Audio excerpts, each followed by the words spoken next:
Hey you guys, I wanted to take some time to do a follow-up to the initial healing crisis video because I want to talk about some of the things that you can do, some of the treatments that you can get that will help you not only through a healing crisis, but actually help you get through this detox maybe a little bit quicker. You know, a lot of people talk about how long does this take, and that was another video as well. One of the things that I didn't get a chance to talk about in that and in the healing crisis video are some of the other natural and holistic therapies that you can do to get you through healing crisis and to get you through detox in and of itself a little bit more quickly. So let's touch on that. And you know, I do have a chapter in the book, chapter 9, called Supportive Treatment Modalities. So let's talk about that a little bit. First of all, in terms of support through healing crisis, we talked about in the other video some of the things that you can do, and of course using your book as a resource and using us in the office as a resource. But there's some other things you can do as well. As many of you know, I'm an acupuncture physician. So my classic training that happened over 20 years ago is in traditional Chinese medicine, acupuncture, Chinese herbs, Chinese nutritional therapy, and the like, and also homeopathy.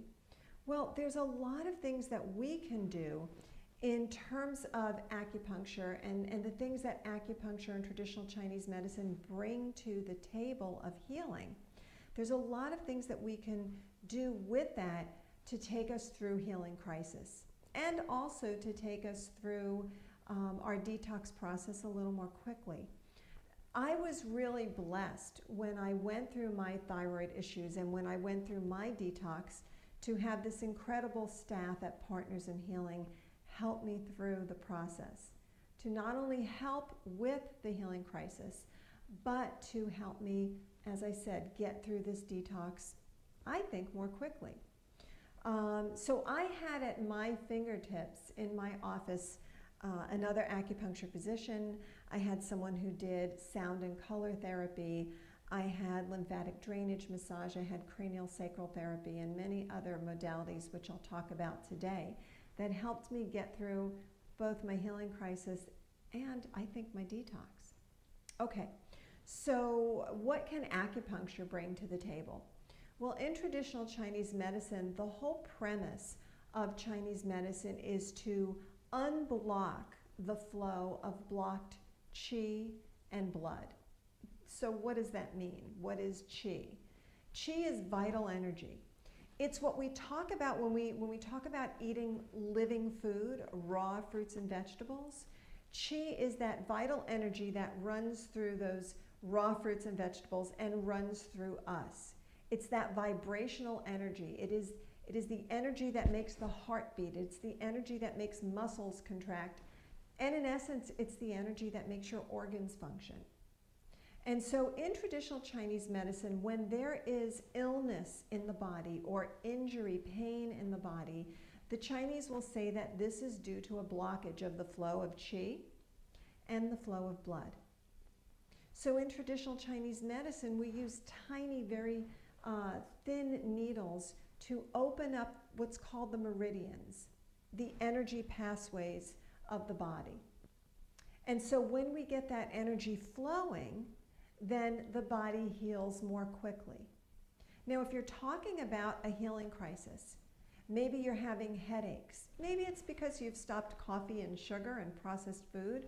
Maybe you have a history of headaches, maybe migraines, and now with healing crisis, they're coming on more often or more strong. Acupuncture will help to move those headaches through and move you through that healing crisis more effectively. In your healing crisis video, we talked about digestive issues that might come up while you're detoxing. Maybe more bloating, more gas, maybe diarrhea or constipation. Well, once again, traditional Chinese medicine has some incredible acupuncture points where we can use needles or pressure or vibrational therapy with tuning forks to balance out that meridian, to open or subdue that channel so that the body can get through that healing crisis more easily, more effectively, more comfortably. That doesn't mean we stop healing crisis. We don't thwart the process, because healing crisis needs to happen. But what we want to do is, again, we want you to be able to stay in this detox game long enough to get you to that goalpost. And if you can't, if that healing crisis is too strong and you decide you want to back off or you want to bail out of this, well, we didn't accomplish our mission. So bringing in traditional Chinese medicine can be a really, really effective way to get you through the healing crisis and get you moving along in your detox process. So there's traditional Chinese medicine and acupuncture. You can go to the internet. You can look up in your state the local chapter of, or the local association for traditional Chinese medicine and acupuncture. Here in Florida, it's called FSOMA, so Florida State Oriental Medical Association. There is a national organization as well. And again, state by state, depending on the licensing in your state or in your country, you can use these resources, use that internet to find a practitioner. If you have friends or family members who have done acupuncture in the past, ask them, who do you use? How do you like your practitioner? Now remember, with traditional Chinese medicine, some of the things we do in detox kind of goes against their mindset, and that'll be another video. I'll explain to you why and how we kind of work around the belief system of Chinese medicine versus the belief system of detox. But for right now, just know that when you go to a Chinese practitioner, you're just going to talk to them about what you're going through. You can let them know that you're doing a detox, let them know the symptoms you're having, and they'll treat accordingly. It may take one treatment or two. It may take a series of treatments. It really just depends on you. And remember, you guys can always call me and say, hey, what do you think I need to do in terms of acupuncture for what I'm dealing with right now? So again, that's one really awesome supportive treatment modality is acupuncture. Another wonderful, wonderful supportive treatment modality is cranial sacral therapy. Cranial sacral therapy is, to me, one of the most amazing. You know, when we're talking about any one of these supportive treatment modalities, they all have something in common. They all are unblocking some sort of obstruction. So in Chinese medicine, we talk about the obstruction of qi, vital energy, and blood. In cranial sacral therapy, we're talking about the obstruction of the cerebral spinal fluid as it runs through the ventricles of the brain, around the brain, underneath the connective tissue, the meninges that surround it, down the spinal cord and back up again. So there's a rhythm, there's a flow to that cerebral spinal fluid.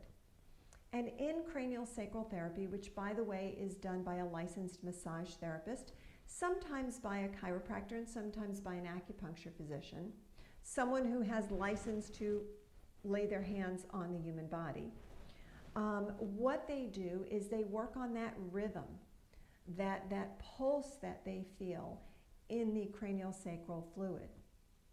And again, they're working to unblock blockages. So once again, it can be one session, it can be 2 sessions. You know, you're going to talk to your cranial sacral therapist. We have a couple of cranial sacral therapists at our office, including our chiropractor. So they can, of course, converse with me. They can assess the situation and let you know how many treatments you may need. Or they may let you know as you go along, based on your body and how well it responds. Again, in your area, you can look up cranial sacral therapy. Make sure it's done by a licensed practitioner. That's one thing that is really, really important. You want to have someone who has been highly trained. Another form of supportive treatment while you're detoxing is lymphatic massage. Now, once again, this is done by a licensed massage therapist. Sometimes, again, an acupuncture physician may be trained in lymphatic massage and go ahead and implement that with you. Lymphatic massage is something that I think is fantastic. I think when you're detoxing, you want to get into detox a couple weeks at least. Really start to break up that lymphatic congestion so now the therapist can move it through. Generally speaking, lymphatic massage is a very light touch. So it's not a heavy, deep tissue pressure. It is an extremely light touch. It is very, very relaxing. And at first, you may feel like nothing is happening, but trust me, it is. So lymphatic massage therapy is wonderful couple weeks into your detox process. When people oftentimes ask me, well, which one should I do? Should I do acupuncture, cranial, sacral? Should I do lymphatic massage? Really, it's kind of left up to you. And again, you can always call us and say, hey, here's my healing crisis symptom going on. What do you suggest? And we'll certainly let you know. But really, it's up to you. If you have these therapists lined up, if you've already worked with one of them or two of them, then sit with them and talk to them and say, here's what I'm going through. Do you think that your therapy can help me? But again, I think they're all fantastic. Massage therapy in general is wonderful. Maybe you're dealing with a lot of muscle tension. Maybe you have old injuries like I did with my pelvic fracture. So cranial sacral therapy worked great for me because actually my pelvic fracture was in the sacrum. Lymphatic massage worked great as well, and I did some acupuncture too. Chiropractic is another one. I was working with a trainer today, and he's detoxing right now, and he was explaining how he had a history, he had a pretty significant motor vehicle accident some years ago, and a rib tends to pop out in his spine. Now, he can usually manipulate it and get it back in, though I do suggest having a chiropractor look at it. But he hasn't had it happen in several months, and he just started detoxing a few weeks ago. So lo and behold, healing crisis. What can he do? Acupuncture is wonderful, relaxing those muscles around the spine, allowing the rib to find its place back in contact with the spine. Otherwise, chiropractor is a wonderful, wonderful idea. And if you've never done chiropractic and you're a little leery about somebody manipulating your spine, you know, there's many forms of chiropractic that are extremely gentle. Our chiropractor at the office tends to be very hands-on. She works the muscles a lot before she even adjusts the body. And she also uses a handheld tool called an activator that will also help to gently manipulate the spine or the ribs back where they belong. So again, there's a lot of leeway there, a lot of flexibility in how to treat. One of the things I also do in the office is called EFT. EFT stands for Emotional Freedom Technique. And if you guys remember in your Healing Crisis video, I said that there's emotions that can come up with your detox. And those emotions are part of healing crisis. Maybe there are things that you haven't dealt with. Maybe there are things that are pretty significant and you've buried them deep. And as you detox, they come up. Emotional freedom technique is based on acupuncture points, but it is something that an emotional freedom technique practitioner can help teach you how to do so you can do it on your own as well. Now, what I've learned with EFT is not only is there tapping, and so we tap on very specific points through this cycle, but there is a conversation, so to speak, a languaging that occurs, that a good emotional freedom technique practitioner will actually interview you first. Talk about the emotion that's going on. Maybe it's anxiety, maybe it's irritability, maybe it's anger, maybe it's sadness. So we'll talk about that emotion that's going on. They'll go back in your history and ask you when you first remembered having this emotion come up, quite strongly. Maybe it was a year ago, maybe it was 10 years ago, maybe it was when you were a child. But they'll dig a little bit and they'll take some notes. And then what happens after that uncovering process, that investigation process, is that the practitioner will write up a script for you. And that script will be paired with the tapping process. When I do it in my office or through Skype, I will work with that person 1, 2, maybe 3 times and teach them how to follow the tapping or do the tapping while they're following the script. Now that script is also very dynamic. So it doesn't have to be the same each time. My goal with writing a script and presenting that to the patient is so that they've got some sort of structure to follow. But after that, really, EFT can be about you. So maybe today you're dealing with sadness and tomorrow you're dealing with anger. You can create that script. It's just a conversation in your head. It doesn't have to be written down. And you can tap through those points while you go over that conversation. So EFT is fantastic.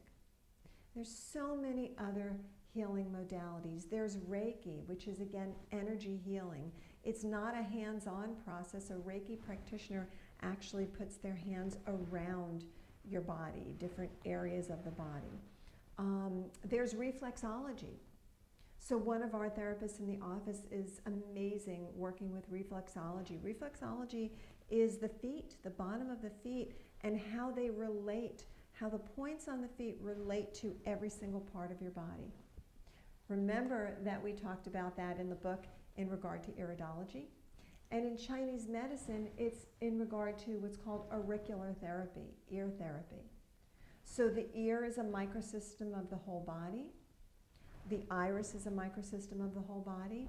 The bottom of the feet, also a microsystem. And there's other actual parts of the body like the thumb. There's different parts of the palm, different parts of the body that are known as microsystems.